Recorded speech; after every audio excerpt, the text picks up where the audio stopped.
Adam Cooper is on the line right now from, I don't know. Where are you from, Adam, by the way? Sorry. I'm from Oklahoma. All right. All right. So, by the way, where the gas prices are the lowest in the country right now. Yeah, absolutely. We are $2 a barrel. Or Wow. $2 a gallon at the pump. I was going to say. Yeah. And in some cases, I heard like $1.89 at a couple of spots. I mean, there's... Oklahoma City's getting pretty cheap. Yeah. Well, so we're still at, I think everybody's excited about paying $2.83 over the weekend. So how far are we going with these gas prices? Oh, I think you could see them go, for you guys, they should catch up in the next month or so to where everybody else is at. So probably $2.40, $2.30 a gallon. Wow. Is probably where you guys are headed to. Here in Oklahoma, we could probably see it even lower. But I do think that it's just a matter of time before they are around the $2 mark for everybody. I have heard that in Oklahoma City, now you correct me if I'm wrong, they're actually gas station owners are actually paying people to get gas. So it's gone. In a sense, yes. Yeah, I'm pretty sure that's the case. Andrew. So, Adam, why is it that New York is the highest? It's the taxes. Sorry. Well, it's where the refineries are at and the cost of transportation, and as gas prices go down, your price at the pump will go down as well. So, right. As you know, you guys are always going to be some of the highest in the country as far as gas-wise, just because on the distance that we're transporting it from where we're actually extracting the oil to where it's refined at and then back up to you guys. So that's most likely why you guys are seeing it happen a little slower than the rest of the country. So, and you're saying we could be looking at prices, and by the way, taxes play a big role in our cost. Right. But you're looking, maybe $2.30, $2.40 here in the next 30 days. I mean, this latest price drop, last week we were up over $3, and now, hitting $2.83, $2.90 a gallon. I mean, we haven't seen prices like this in a long time. No, it hasn't occurred in a long time. So what's happened? OPEC has actually not following their own rules, basically.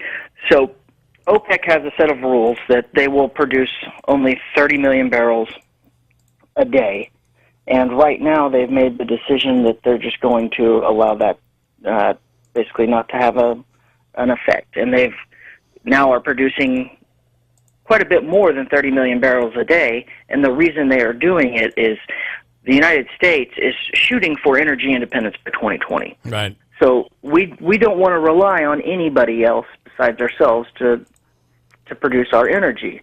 So we've actually made a huge investment in newer technologies such as fracking, better ways to extract the oil. Companies are investing in automation, which is going to reduce down their cost over time. However, OPEC is seeing this as a long-term threat to them. With us no longer relying on them for the oil, it takes away a large portion of their market. So to stop that from happening, what they have done is flood the market with cheap and massive amounts of oil. Yeah. This will affect our small and medium-sized businesses and cause them to stop drilling. At $81 a barrel is where they get the green light to do projects. Underneath that, we can produce oil for as cheap as $53 a barrel, or even cheaper. Some places in the country can do it for $10, $20, $30 a barrel. But overall, it's about $53 a barrel for us to produce oil.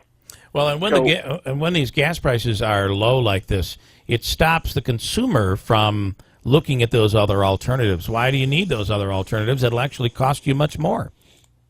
Right, and that's exactly their goal, is to make sure that we do not reach energy independence. Right, and that in all forms. I mean, that's in wind, solar, natural gas.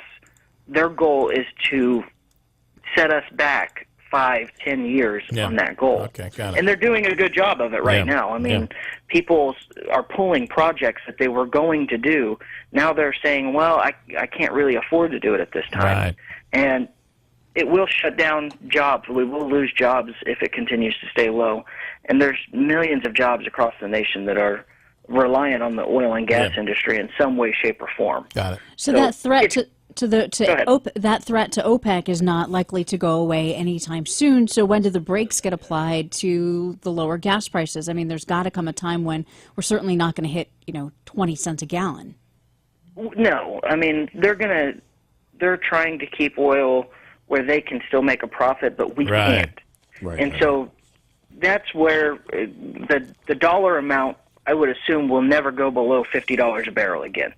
And the reason being is because that's a very defined mark at where we produce oil. So as like I said earlier, there's people that can produce it for cheaper, but it greatly reduces the amount of people producing oil at that point.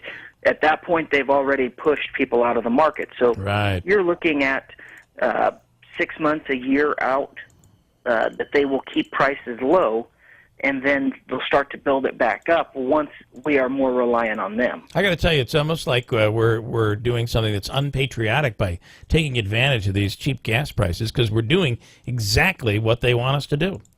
That is absolutely. I mean, you think about it this way. So the Made in America products have been a big deal. Everybody's pushing to buy Made in America products. Well, in the oil and gas industry, it's the same thing. We extract the oil here in America. It provides Americans jobs. It's helped boost up our economy back up to where we are actually growing again here in the United States. And that has been the basis of the economic recovery that has been happening over the last year or two. All right, talking to Adam Cooper, an expert on oil and gas prices.